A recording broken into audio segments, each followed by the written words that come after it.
In this video, I'm going to be talking about how to actually time your capital raise and give you some thoughts and some insights around how people are currently doing it at the moment. More than that, I'm going to sort of go through some of the mistakes not to make. If you like this video, obviously like it, subscribe to the channel, and also share it with other founders which you think that may find this of use.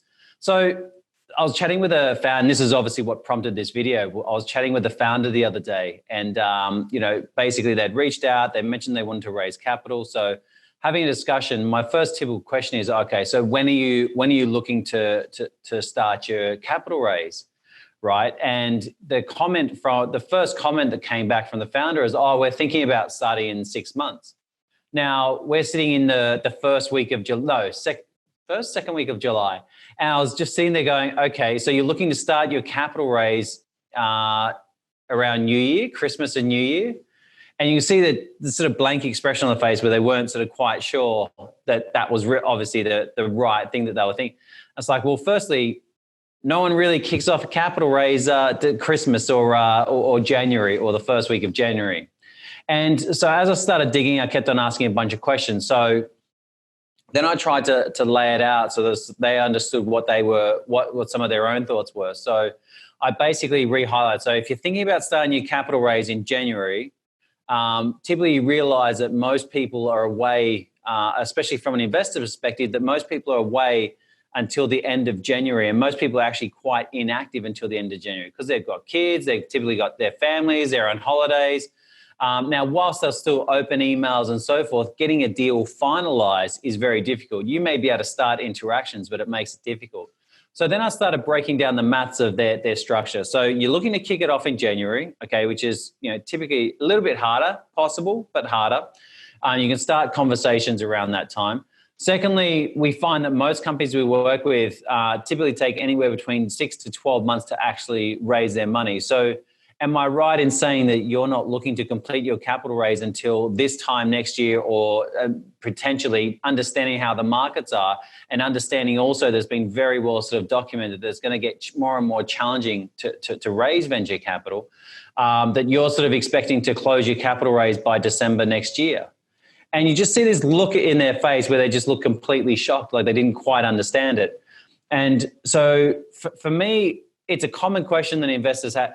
In your mind as a founder, we've all got ideas of we have that sort of natural thing that when we start the raise is actually the same time that we're going to be finishing it. This is not accurate. So one of the feedback and guidance I'd love to provide is that the answer to the question of when you're going to start the capital raise process, the simple answer is now. The common philosophy we have is always be raising, right? And does that mean you need to be always taking money into the company? No. Basically what that means is you need to be speaking and having conversations with investors now. We just went through the process of a capital raise ourselves, and from the outside, it looked like, a sort of quick allocation or a quick, where we sort of basically are raising 2 million for WI. And it looked like it was a quick process from the outside. The reality is I've actually been working towards it for 18 months. Right? And there's still another component to go.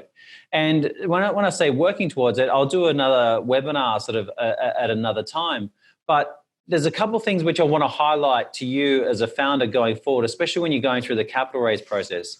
The first one is the two things which motivate an investor to move. There's only ever two things. One is an offer, right? If you do have an offer that is on the table, that is in front of them, that can motivate them to move or to make a decision in some way, shape, or form.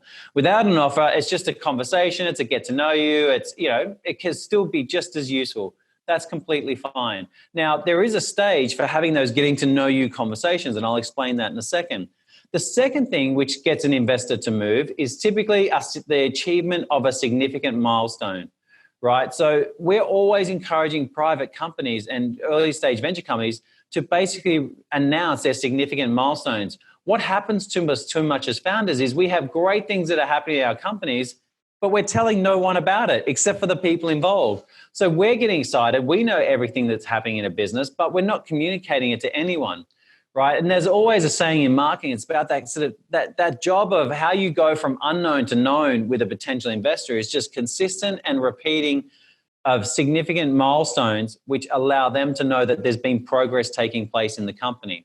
Now, In that, so there's the two things. They're the two elements which motivate an investor to move. Firstly is an offer. The second thing is the achievement of a significant milestone. Now, there's three other elements which I think are really important. Okay, so the first one is you need to allow enough time and space to build like, trust, and respect in your company, in you as a founder, in your leadership, and also with the achievements of the business. By doing that, you're allowing the investor to get familiar and comfortable with your business, right? You're making it easier for them that when it comes time to make an offer, you're making it easier for them to make a decision, right? So first element is allow enough time and space to build like, trust, and respect. The second part to that is there needs to be an alignment of thesis. So when you're having the early discussions with investors, what I did for a long time was I had lots of conversations with investors. Some of the conversations with investors that had zero interest in investing into my business. I would ask them why. I would try and understand it, right? I would understand what their thesis was going forward, right? Because it's really important that typically I found it very difficult. I find it's very unlikely, in fact, that there's going to be any sort of investment from an investor if there's not an alignment of thesis as far as what you believe about the opportunity, the problem in your specific sector or what you're targeting, and also the opportunity in what you're specifically targeting. If you have alignment in that, that's really sort of taking out the first, one of the first two challenges of that, like, trust, respect, and then alignment of thesis, right? So they're the first two elements. There is a third element, which I find quite interesting. And, this is sort of commonly seen in the marketplace, and that's typically co-investment opportunities.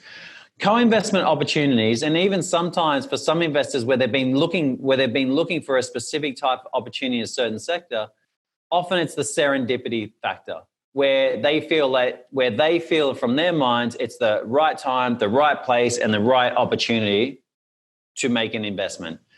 All right, so that's more around. I said it's more around that like, trust, respect is already established, or in the data that you're supplying to them, the information that you're supplying, they're seeing the kind of metrics which are in alignment with their thesis and also what they view as growth going forward. So they're the three elements. So I'll just repeat them just to finalize the video. Firstly, allowing enough time and space to build like, trust, and respect in your team, your offer, your company, your progress, etc. The second element is an alignment of thesis as far as what you see as the problem in your ecosystem or in your sector, and what you see as the opportunity in your sector, and the way why you're the one to solve it and the way you're going about solving that. And then the last one is more aligned to the co-investment is there's an element of serendipity in the way in which you've actually come across, in way which they've come across the opportunity or come across your business. So I hope that's helpful. I said the timing of a capital raise is something. I know as founders, we're just consistently sitting in our heads thinking about how we're strategizing things. But I hope that really helps. And I said, if you are thinking about a capital raise in the next 6 to 12 months, the time to start raising and start having conversations is right now. Thank you.